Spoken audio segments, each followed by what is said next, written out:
stay where you are for a second, because I want to talk to you about one other topic, but first John's going to tell us about it. Well, you see, the Chancellor may have been squeezing every possible penny out of public spending, but for one group of bankers, the pounds were looking after themselves yesterday. Barclays has been accused of burying bad news on Budget Day as 9 top bankers were handed the best part of £40 million. The highest beneficiary by far was the racehorse-owning investment banking chief, Ricci.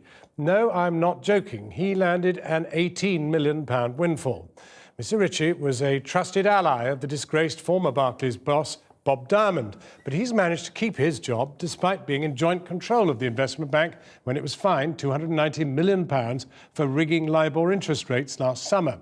Seen here with champagne fever, Mr. Ricci also owns the provocatively named Fat Cat in the Hat, and both ran in last week's Cheltenham Festival.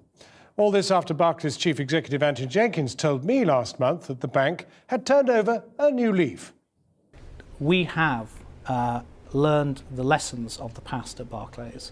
We have, in my view, been too aggressive, been too short-term focused and too self-serving. What is really important now is to fix the problems, as we will do, and build a better Barclays going forward. Well, with all that in mind, I tried to call the great Mr. Ricci earlier to ask whether he plans to return any of the obscene amount of money he's just been landed. Hi, is Rich Ricci there by any chance? John Snow. His secretary said he would call me back. I'm sure it won't surprise you. He never did. Thanks, John. Well, Brooks Newmark, these are the sorts of people that George Osborne has been batting for in Europe, is it, to protect their bonuses? I don't think so. It's a rather cynical approach. I think that Barclays has management, it has shareholders, and it makes profits. It's not up for the government to start legislating who gets a lot of money. Yes, it's a lot of money. I suspect it's not in cash, it's in shares, and there'll be clawbacks if he doesn't continue to make money. If he does make money, by the way, he will end up paying almost half of that back to the Exchequer in tax. John Mann, I mean, what would you do about somebody like this? Would you limit the amount Barclays can pay him, or what? Yes, a bonus cap, as proposed by everyone else in Europe, would be a good thing in this country. But, you know, it's an insult. It's an insult when everyone else is suffering. That, you know, this was criminal fraud with LIBOR. Not a single Barclays person, I think, has yet gone to prison. There's been no accountability at the top for their mismanagement.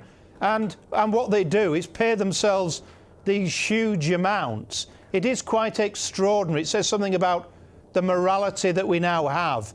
That, you know, that there aren't demonstrations in every street in the country. Okay, it's quite unacceptable. I should just point out that there's obviously no evidence of any criminal allegation against Mr. Ricci with regard to the LIBOR scandal. But Brooks Newmark, I mean, can you answer John Mann's substantive point about the morality of this kind of remuneration? What's the morality of paying a footballer huge amounts of money or an actor huge amounts of money? You know, unless John is going to say that Mr. Ricci is complicit in the LIBOR fraud, you know, it's up to shareholders and managers to decide how much he makes. If he makes a huge amount of money, it is nothing to do with the government. If he makes a huge amount of money for Barclays and shareholders, it is not up to government to cap what anybody gets paid. John Mann, briefly. Barclays were complicit in the LIBOR fraud, and it was a fraud. But, you know, footballers and actors haven't brought this country to its knees. Bankers have, through their greed and excesses, and they're continuing. Yes, but not all bankers have. Been learned. You can't tar a whole industry with tens of thousands of people in it by the poor behaviour of a few people. All right. LIBOR fraud, terrible. It is terrible, I agree with you, but you can't accuse Mr. Ricci of that unless you're saying that live on TV. John Mann, I don't think anyone's accusing Mr. Ricci of anything criminal directly. No, Barclays Bank. Make that clear. But Let's John be Mann, clear, Barclays Bank. Newmark, thank you very much indeed.